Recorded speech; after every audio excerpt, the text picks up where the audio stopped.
Welcome to the debate. Imagine a gemstone, so incredibly rare that its breathtaking color isn't actually born from perfection, but from like millions of years of violent tectonic torture. Today we're looking at pink, red, and violet diamonds. The absolute rarest of the rare. Exactly. And, when you step into the world of these phenomenal colored diamonds, we subject their beauty to this incredibly rigid, almost clinical grading spectrum. We categorize their visual reality on a really strict scale, right? Starting from the subtle whispers of faint, moving through very light, and light. Right, and then the intensity builds, right? You move into the more saturated grades, like fancy light, fancy pink, fancy intense, fancy dark, fancy deep, all the way to the absolute zenith of the scale, which is fancy vivid. Drawn straight from our source material on these extraordinary stones. It's a fundamental split in how we view them. It really is. When we look at a fancy vivid pink or a fancy deep violet diamond, what is the fundamental reality of that gemstone? Are these unique colors best defined and categorized by their specific atomic defect structures, like their precise chemical compositions within the stone? Or, conversely, is their fundamental nature dictated by their specific geological origins? The earthly crucibles that actually generated those structural defects in the first place. Yeah, it's the classic tension between the microscopic blueprint and the macroscopic environment. Totally. And today, I will be arguing that the measurable chemical composition and the atomic defect structures, the exact mathematically precise arrangements of carbon, nitrogen, and missing atoms within the crystal lattice, that is the primary defining reality of these diamonds. The chemistry is the truth. The geography is frankly just trivia. Wow, trivia. Okay.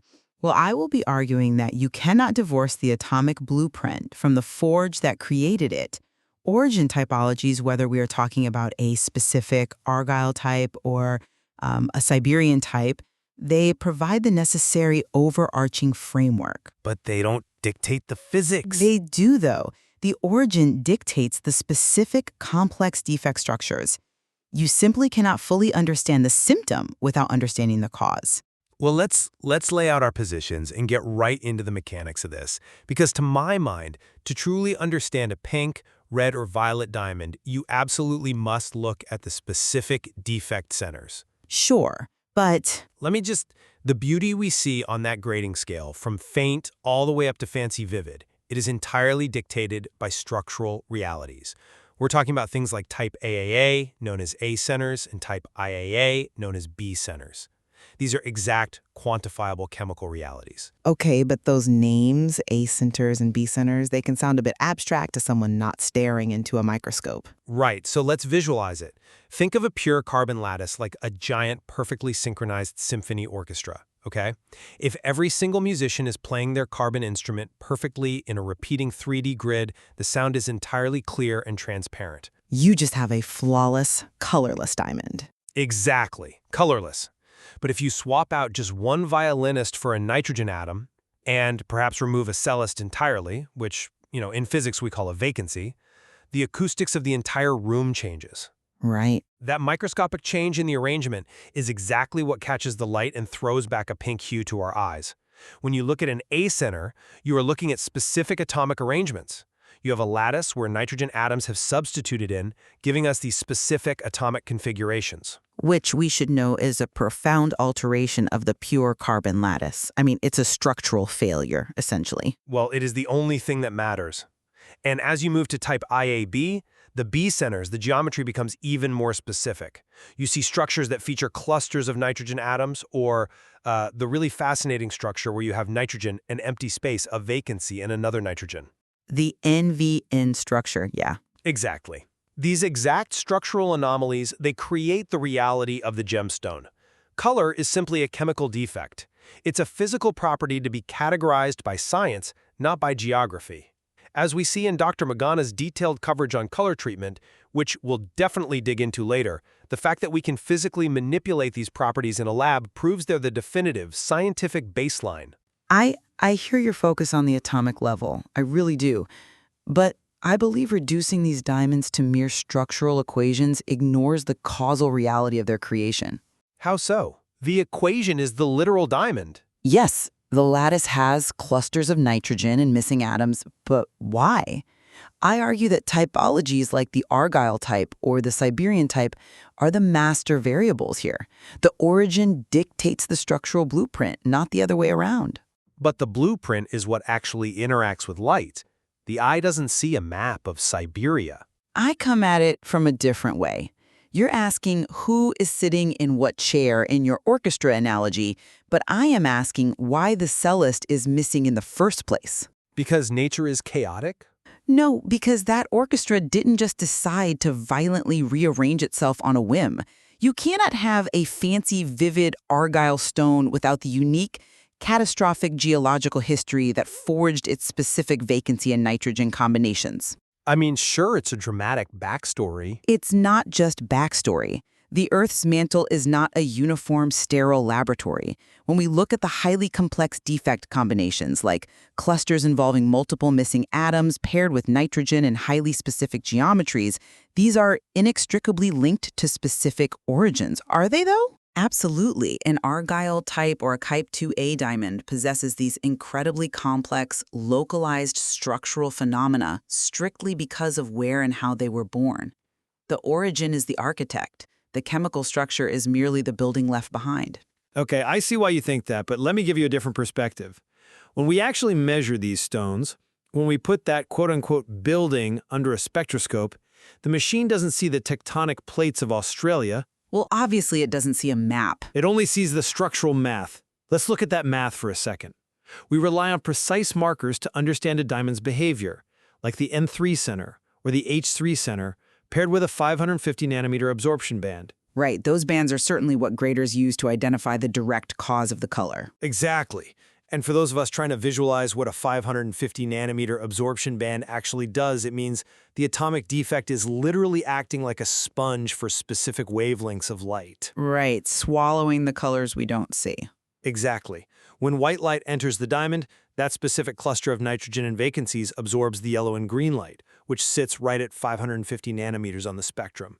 Because the yellow and green are swallowed up by the defect, the only light that makes it back out of the diamond and into your eye is pink. Okay, but... Wait, my point is, when I look at a Type I diamond, I am defining it by that core structure. If a diamond has that exact structural chemistry, it behaves exactly the same way under light, absorbing that same 550 nanometer band, regardless of what mine it was pulled from. I mean... The physical mechanics of light absorption is governed strictly by physics. So, origin is just a secondary, descriptive trait. It is a historical footnote. I'm sorry, but I just don't buy that. Let me tell you why. You are treating these complex defect structures as if they randomly assemble in a vacuum, as if nature just, occasionally misplaces an atom and oops, it's pink. No, I'm saying the result is all that matters. But look at the actual structural clusters we're talking about when we deal with the most sought-after pink and violet stones on the planet. We aren't just talking about a single nitrogen atom wandering in. We are talking about incredibly complex cluster defects involving massive amounts of vacancies, literal empty spaces in the lattice paired with nitrogen in highly localized geometries. And the geometry itself is the defining factor that makes the stone pink. But you are missing the violence that creates that geometry. Those specific complex sequences are explicitly tied to origin frameworks. We categorize them as a Siberian type or an Argyle type for a highly specific reason. The Earth didn't just bake an Argyle diamond, it tortured it. It underwent severe plastic deformation. Okay, explain exactly what that deformation entails, mechanically speaking, because I think you're romanticizing a geological fluke. I'm really not. It means the tectonic shear stress of the Earth literally warped the crystal lattice. Imagine massive, unimaginable pressure forcing planes of carbon atoms to physically glide past each other, slipping out of alignment. Okay, glide planes, sure. Right. And as these glide planes slip, it literally rips atoms out of the grid, generating massive amounts of vacancies. The pink color of an Argyle diamond is literally the visible scar of tectonic trauma. A visible scar. Very poetic. It's accurate. Those empty spaces then migrated through the stone during its thermal history to cluster with nitrogen. If origin were truly secondary, like you're claiming, if physics were the only master, we wouldn't see such distinct, localized structural phenomena. We see them wherever the conditions are right. But you wouldn't have an Argyle-type signature. You would just have random defects scattered uniformly across all diamond deposits globally. The fact that Siberian types and Argyle types have distinctly recognizable vacancy nitrogen clusters proves that the geological environment, the trauma, is the primary defining characteristic. Well, that's an interesting point, though I would definitely frame it differently. I will readily concede that the plastic deformation you just described, the tectonic shear stress in the Argyle mine, it's a brilliantly efficient mechanism for creating vacancies. Thank you. But you are describing a manufacturing process, whereas I am categorizing the final product. Your tectonic trauma is just one way to get to the structural reality. And honestly, that brings us perfectly to the reality of color treatment and artificial alteration in these gemstones. Oh, here we go. If the Earth-specific trauma is the only thing that matters, why can we change a diamond's color in a laboratory? Ah, you're bringing up the high-temperature annealing process. Yes, I am. We know that some pink gemstones can be color-treated and their clarity altered. We can take a stone into a laboratory, effectively bypassing your geological forge entirely, and we can manipulate the atomic structure. The source material points specifically to treatments occurring at exactly 1250 degrees Celsius. Which is an immense amount of artificial heat, by the way. It is. And mechanically speaking, when we apply exactly 1250 degrees of heat to the diamond in a lab, we give the atoms enough thermal energy to alter the physical state of the stone. We can literally mobilize those vacancies you were just talking about. Right, forcing them to move. Exactly. The empty spaces start to crawl through the crystal lattice until they get stuck next to a nitrogen atom. And when we do this, it triggers a very specific quantifiable reaction. Orange-yellow fluorescence. Sure, the fluorescence changes. Now, here is my challenge to your overarching framework. If applying 1250 degrees of artificial heat in a laboratory can alter the physical state, mobilize vacancies, shift the nitrogen vacancy geometry, and trigger orange-yellow fluorescence, doesn't that fundamentally prove that the physical, chemical structure is the true defining reality? No. We are literally bypassing the geological trauma entirely, rendering the origin irrelevant. The structure is what dictates reality, because the structure is what we can manipulate. That's a compelling argument. But have you considered what that laboratory technician is actually trying to achieve in that high-pressure oven? They are trying to alter the defect structure to improve the color grade on that scale we discussed at the top of the show. You know, perhaps forcing a stone from a faint pink up to a fancy intense pink. Yes, but how are they doing it? The fact that some pink diamonds must be aggressively color-treated to achieve specific grades like fancy intense, fancy deep, or fancy dark, it actually highlights the supreme importance of natural origins. By proving we don't need the natural origins? No.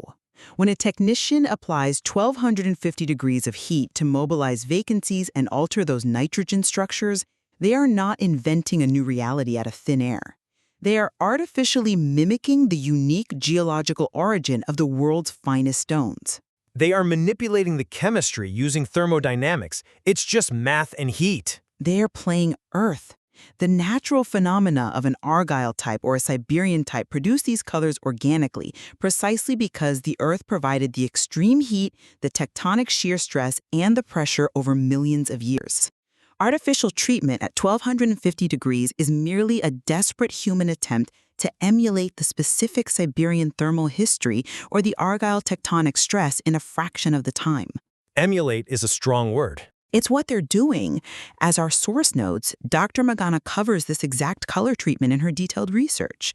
And I would argue that Dr. Magana's detailed coverage underscores my very point. We are artificially intervening in laboratories precisely because the natural, origin-based defects are so distinctly rare and geologically significant. Okay, but We wouldn't need to heat a stone to 1250 degrees to mobilize vacancies if we could simply pull fancy vivid pinks out of any generic mine in the world. The treatment industry only exists because origin is so incredibly vital and so incredibly rare. I'm not convinced by that line of reasoning because you're viewing the laboratory treatment as some kind of, I don't know, romantic tribute to the geological origin. Not a tribute, an imitation. Well, I view it as absolute proof of chemical mechanics. When I look at the results of that lab treatment specifically, that orange-yellow fluorescence we mentioned, I don't see a simulation of a Siberian mantle. I see a predictable, quantifiable reaction of ultraviolet photons interacting with a manipulated structural defect. Okay, let's break down that fluorescence for a second. When we talk about orange-yellow fluorescence, we mean that when you shine an invisible ultraviolet light on this treated diamond, the stone literally glows with an orange and yellow visible light. It's a diagnostic tool we use to understand the history of the stone. Correct. The UV light excites the electrons in the manipulated defect center, and as they settle back down, they release that orange-yellow energy. Right.